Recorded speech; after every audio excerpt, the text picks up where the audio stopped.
The losers. The losers नाम की film 2010 में आई थी, जो एक एक्शन क्राइम फिल्म थी। इस फिल्म का टोटल ड्यूरेशन है 1 घंटा 37 मिनट और IMDb पर फिल्म को 6.3 की रेटिंग मिली है। फिल्म को सिल्वेन वाइट ने डायरेक्ट किया है और मेन लीड में है इड्रिस एल्बा, जोई सल्दाना और जेफरी डीन मॉर्गन।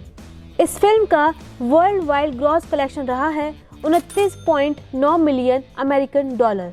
तो इस फिल्म की शुरुआत में हम उन्हीं 4 दोस्तों को देखते हैं। वो एक द्वीप पर मौजूद होते हैं और वो एक दूसरे से गुणों में श्रेष्ठ होने के बारे में बहस कर रहे होते हैं।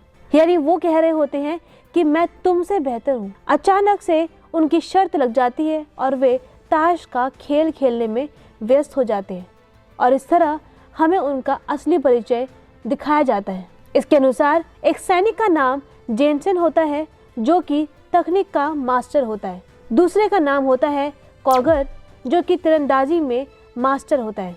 तीसरे का नाम पूछ होता है, जो कि कारों और हथियारों का मास्टर होता है। जबकि चौथे सिपाही का नाम रोक होता है, जो कि योजना बनाने का मास्टर होता है। फिर आता है क्ले, जो इन्हें एक मिशन पर बोलिविया लेकर जाता है। रास्ते में वो उन्हें एक ड्रग और आर्म्स डीलर के बारे में बताता है, जिसका नाम फेडिल है, जो एक घरेलू आतंकी और असेंबली चला रहा होता है। क्ले कहता है कि हम उसकी तलाश करेंगे और उसे लेज़र लक्षित बम से उड़ा देंगे और हम इससे बच निकलेंगे और कोई गड़बड़ या कोई हंगामा नहीं होगा।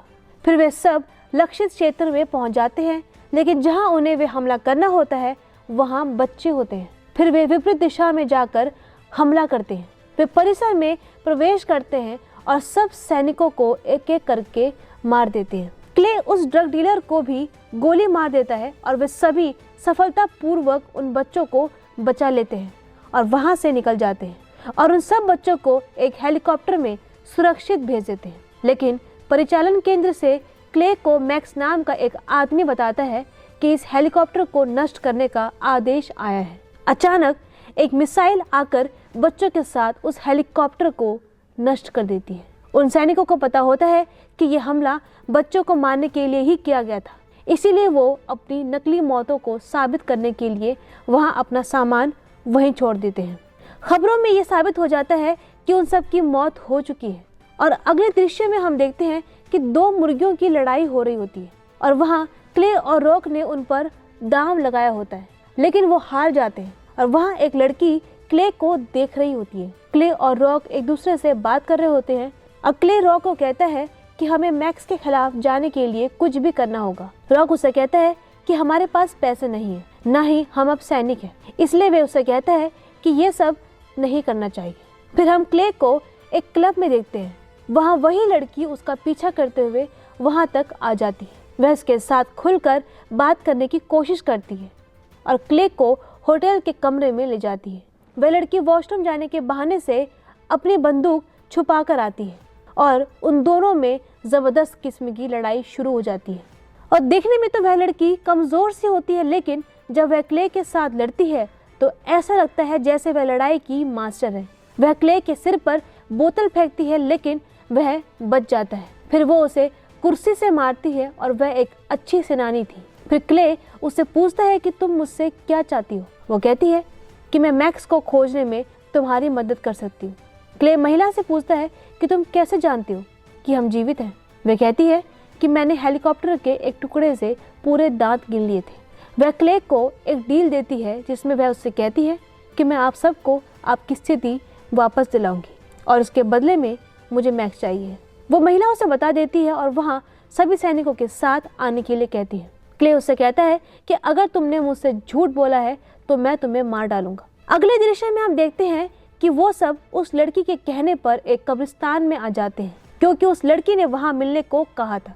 रॉक क्ले को याद दिलाता है कि पहले भी कई बार वो लड़कियों के कारण वे प्रॉब्लम में फंसे थे और एक बार एक लड़की ने उनके कार में बम रख दिया था, इसलिए उसे सचेत रहने की सलाह देता है। फिर वहाँ वो लड़की आ जाती है और अपना नाम आयशा बताती है। वह उन्हें बताती है कि मैक्स 30 निजी सुरक्षा के साथ यात्रा करता है और वह कहती है कि मेरे पास शक्ति है, मैं आपको अमेरिका में आपकी पोस्ट वापस दिला सकती हूँ और मैं सभी कार्यों के लिए धन दे सकती हूँ। क्योंकि आप इसके लिए फिट है। तो रॉक उससे कहता है कि हम तुम पर कैसे भरोसा कर लें। वह कहती है कि मैं पहली महिला हूँ जो जानती है कि मैक्स अभी भी मौजूद है। वह कहती है कि आप लोगों के पास दो विकल्प हैं, या तो यहाँ बैठकर समय बर्बाद करो या उसे बदला लो। फिर हम देखते हैं कि दुबई में मैक्स एक आदमी से सौदे के बारे में पूछ रहा होता है। वह उसे यह बताने के लिए कहता है कि यह एक वित्तीय मुद्दा है या नैतिक मुद्दा है। वह उसे कहता है कि यह एक नैतिक मुद्दा है। फिर वह कहता है अच्छा, इसलिए आप इस सौदे पर नैतिक आपत्ति दे रहे हो। फिर वह कहता है कृपया मुझे क्षमा करें, इसे छोड़ दो। अमीर आदमी अपने आदमी को उसे इशारा करके उसे मारने को कहता है, लेकिन वह समझता है कि वह कह रहा है कि उसे 97वीं मंजिल से नीचे फेंक दो। फिर वह अन्य दो लोगों से उनकी संभावनाओं के बारे में पूछता है। उनमें से एक पुरुष कहता है कि हमारी नैतिक संभावनाएं अलग हैं, यानी नैतिक मूल्यों को हम एक अलग तरीके से देखते हैं। मैक्स का कहना है कि मुझे उनसे टेस्ट करना है और उनके 4 उपयोग करने हैं। वह आदमी कहता है कि मुझे और पैसों की जरूरत होगी। अमीर आदमी कहता है कि तुम्हें पैसा भी मिल जाएगा। और दूसरी तरफ हम देखते हैं कि आयशा सभी सैनिकों को चुपके से अमेरिका ले आती है और एक सैनिक को डीमेटेरियलाइज करने के लिए एक खाली द्वीप पर इस्तेमाल करने के लिए नष्ट कर देता है और कहना है कि उससे इसे प्रदूषण नहीं होगा। और फिर उस अमीर आदमी से वह पूछता है कि ये हम किसको बेचेंगे। तब वो बोलता है कि हम इसे चीनी लोगों को बेच देंगे, पता नहीं वे हमें इसकी वास्तविक कीमत दे पाएंगे या नहीं। ये ऐसा है जैसे किसी 6 साल के बच्चे के हाथ बंदूक पकड़ा दिया जाए। वे कहता है इसका क्या मतलब है। एक और युद्ध मैक्स का कहना है कि हम सब अमेरिका को बचाने के लिए कर रहे हैं।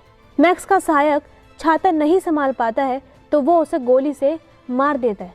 फिर एक डेविलियर वायरलेस बूथ के माध्यम से एक संदेश भेजता है कि हमारी दुर्घटना हो गई है, जिसमें कारवां मर चुका है और फ्रीमैन बहुत ज्यादा घायल है, हमें चिकित्सा सहायता चाहिए होगा। और जैसे ही वे एजेंट सुनकर उन्हें बचाने आते हैं, उनके सभी साथी उन पर हमला कर देते हैं और उन्हें बेहोश कर देते हैं।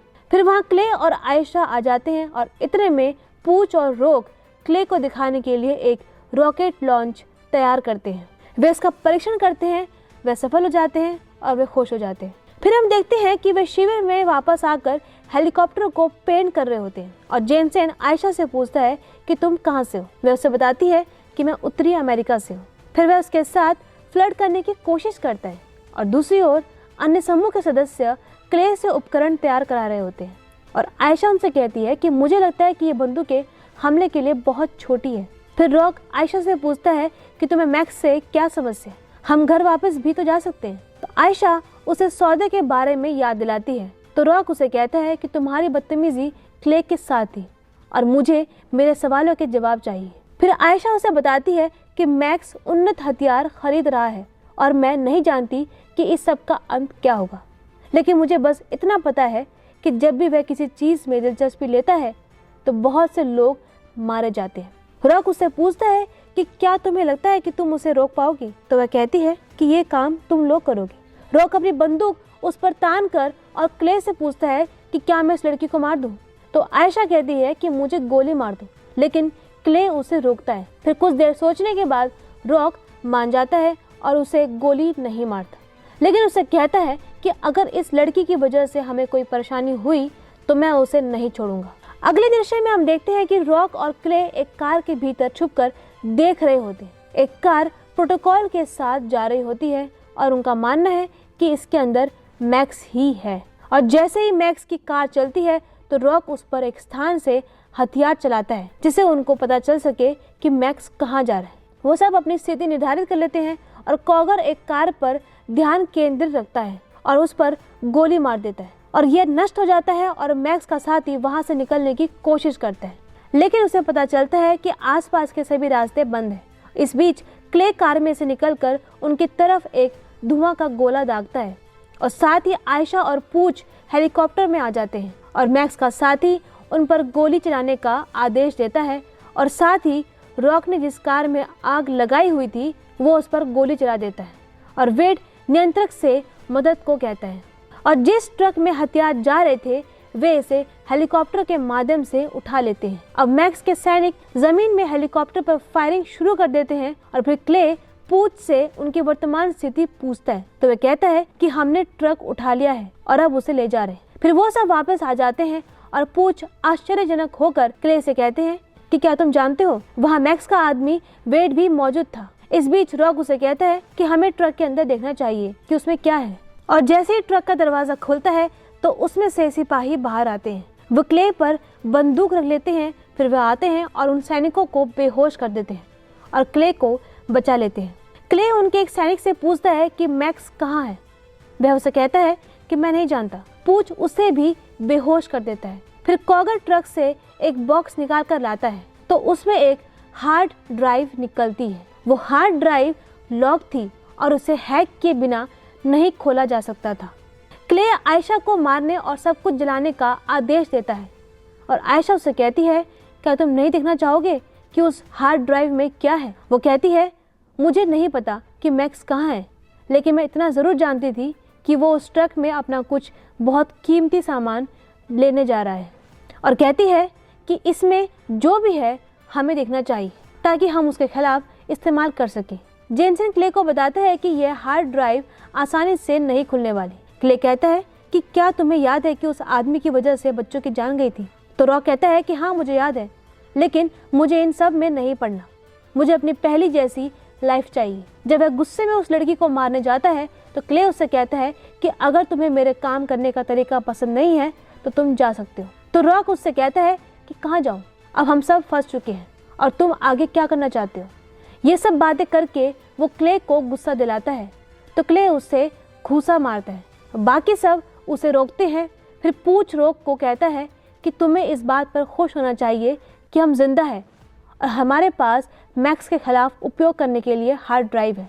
क्ले उनसे कहता है कि आयशा को खोल दो क्योंकि उन्होंने आयशा को बांध दिया था। और अगले दृश्य में हम मैक्स को देखते हैं। वो किसी को एक कोड बता रहा होता है। वेड उसे आकर उससे कोड के बारे में पूछता है तो मैक्स अपनी परियोजनाओं के बारे में जानने के लिए वेड से पूछता है कि उसको एक बारे में पता है या नहीं। वह कहता है कि क्या तुम इनके बारे में जानते हो। वह कहता है कि मैं नहीं जानता। मैक्स उससे कहता है कि हमें भविष्य के लिए काम करना चाहिए। फिर वह उसे 45 सेकंड देता है और वो कहता है कि मुझे बताओ कि मेरी हार्ड ड्राइव के साथ क्या हुआ। वेड उसे एक किताब देता है जिसमें क्ले और उसके साथ वालों के फोटो होते हैं। मैक्स उसे ये कहकर वापस कर देता है जैसे उसे कोई फर्क नहीं पड़ता। फिर वेड उसे याद दिलाता है कि तुमने 4 महीने पहले कुछ लोगों को मारने के लिए उनके साथ काम किया था। तो वह कहता है कि 4 महीने में मैंने बहुत कुछ किया है। तो वो उसे कुछ और संकेत देता है तो उसे याद आता है और मैक्स पूछता है कि क्या मेरी हार्ड ड्राइव उनके पास है। अच्छा, तो 5 मरे हुए लोगों ने तुम्हें अपहरण किया, पर तुम्हें पता चल जाएगा कि उनके पीछे कौन था। वो कहते हैं कि यह एक विशेष ऑपरेशन था और मैक्स कहता है कि मैं जानता हूँ, मैं सिर्फ इतना जानता हूँ कि कोई हमारे पीछे आ रहा है। वो उसे निर्देश देता है कि मुझे 12 घंटे के भीतर 18 फायरमैन की टीम चाहिए। और अगले सीन में वो सब एक कार में बैठे होते हैं। रॉक और क्ले एक दूसरे से माफ़ी मांगते हैं। फिर वो लोग उस स्थल पर जाते हैं जहां वो हार्ड ड्राइव निर्माण हुई थी। सबसे पहले जेनसन गाना गाते हुए इमारत में प्रवेश करने जाता है और लिफ्ट के माध्यम से जाता है और लिफ्ट में अपनी पोशाक बदलता है। फिर किसी बहाने से मैनेजर को बाहर निकालता है। वह रिसेप्शन पर अपना नकली परिचय देता है और कहता है कि यहाँ पर एंडरसन के सिस्टम को ठीक करने के लिए आया हूँ। रिसेप्शनिस्ट उसे इंतज़ार करने के लिए कहती है। जेनसन उसे बातों में लगाकर उसके कमरे में चला जाता है और यूएसबी में सारा डेटा चुरा लेता है। इस बीच सुरक्षा गार्ड आता है तो वह ब्रीफकेस को उसके चेहरे पर मारकर भाग जाता है और जैसे ही लिफ्ट के पास पहुंचता है सुरक्षाकर्मी उसे रोक लेते हैं। वह सुरक्षाकर्मी के सामने अपना ड्रामा करता है कि मैं एक बंदूक की मशीन हूँ और मैं सबको गोली मार दूंगा। वह इस तरह से ड्रामा करता है और कॉगर उसकी आवाज़ नहीं सुनता क्योंकि उसने ईयर प्लग पहने हुए थे और इस बीच कॉगर उन्हें गोली मार देता है। वह वहाँ से सफलतापूर्वक भाग जाता है और लौटने के बाद वे हार्ड ड्राइव को खोलने का प्रयास करते हैं। जब उन्होंने इसे हैक किया तो उसमें मैक्स के $400 मिलियन होते हैं। फिर वो लोग कुछ स्थान ढूंढते हैं जिसका वो उनका पता लगाते हैं और हम देखते हैं कि वेड मुंबई में एक आदमी के साथ डील कर रहा होता है। तो वह वेड से $1 मिलियन की मांग करता है। वेड मैक्स को कॉल करके बताता है लेकिन मैक्स का कहना है कि ये बहुत ज़्यादा है। फिर वो उसे आदेश देता है और उन 18 अग्निशामकों के माध्यम से क्ले और उसके समूह को मरवा देता है। अगले दृश्य में हम समूह को एक जहाज में देखते हैं। वे मैक्स की लोकेशन देख रहे होते हैं और फिर हम देखते हैं कि जेनसेन को हार्ड ड्राइव में $400 मिलियन के बारे में जानकारी मिलती है। उन्हें फेडिल के बारे में जानकारी मिलती है, जिसे फिल्म की शुरुआत में ही मार दिया गया था। वे बंदूकें उठाकर क्ले के पास आते हैं और कहते हैं कि आयशा फेडिल की बेटी है। ये सुनकर आयशा भी बंदूक निकाल लेती है और जेनसेन पर गोली चला देती है, जो उसके हाथ में लगती है। फिर उन सब में लड़ाई शुरू हो जाती है और फिर वे सब आयशा पर फायर करते हैं, लेकिन वह भागने में सफल हो जाती है। अगले दृश्य में वे क्ले को दोष देते हैं। वे यहाँ से जाने के लिए बात करते हैं, लेकिन वे फिर से अपना निर्णय बदलते हैं और क्ले का समर्थन करते हैं। फिर वे सब मैक्स के स्थान पर जाते हैं। फिर सभी अपनी स्थिति निर्धारित करते हैं ताकि उस पर हमला कर सकें। फिर वहाँ जेनसेन को कुछ सैनिक आकर घेर लेते हैं और क्ले को ऐसा लगता है कि यह उनकी कोई चाल है।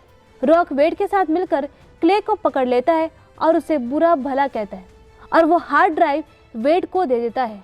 तब वेड क्ले को बताता है कि यह CIA का मिशन था, तुमने अरबों डॉलर चुराने की कोशिश की है। तो क्ले रॉक से कहता है कि तुमने बहुत बड़ी गलती की। जो सिन्हा उन्हें पकड़ती है, वो पूंछ के पैरों में गोलियां मार देते हैं और इस बीच आयशा उन्हें सुपर वुमन बनकर बचाने आ जाती है। आयशा क्ले से पूछती है कि क्या तुमने मेरे पिता को मारा था? वह उसे कहता है कि हाँ, क्योंकि वह एक बुरा आदमी था। और 3 सिपाही वहां आ जाते हैं तो आयशा उन्हें गोली मारती है और वे सारे मैक्स को वहां पकड़ने के लिए पहुंच जाते हैं। जिस स्थान पर वह काम कर रहा था, वहीं पर लड़ाई शुरू हो जाती है। एक दूसरे पर फायरिंग शुरू कर देते हैं। क्ले और रॉक भी एक दूसरे से लड़ाई करते हैं और क्ले रॉक की एक आंख जख्मी कर देता है। वेड उसका पीछा करता है और एक तरफ से प्लेन आ रहा होता है और दूसरी तरफ से वेड आ रहा होता है और बीच में क्ले खड़ा हुआ था और क्ले कॉगर को वेड को शूट करने के लिए कहता है। जब वह वेड को गोली मारता है तो वह विमान के इंजन में जाकर टकराता है। तब उनकी बाइक भी प्लेन से टकरा जाती है और प्लेन भी क्रैश हो जाता है। मैक्स वहां से भागने लगता है तो क्ले उसे पकड़ लेता है और उसके कंधे पर गोली चलाता है। जिस बम के लिए मैक्स ने डील फिक्स की थी, उसका रिमोट उसके हाथ में होता है। वह रिमोट को समुद्र में फेंक देता है और फिर क्ले समुद्र में कूद जाता है और रिमोट पकड़ लेता है। मैक्स वहां से भाग जाता है और क्ले आयशा को अपने साथ जाने के लिए कहता है, तो वह उससे कहती है कि मुझे अब यह सब खत्म करना है। वे सभी अपने घर चले जाते हैं और फिल्म के आखिरी सीन में हम देखते हैं कि उनकी टीम एक मिशन पर होती है और पूछ को कॉल पर पता चलता है कि उसका बच्चा हुआ है, तो वह अपने बच्चे को देखने जाता है और इसके साथ ही ये फिल्म यहीं खत्म हो जाती है।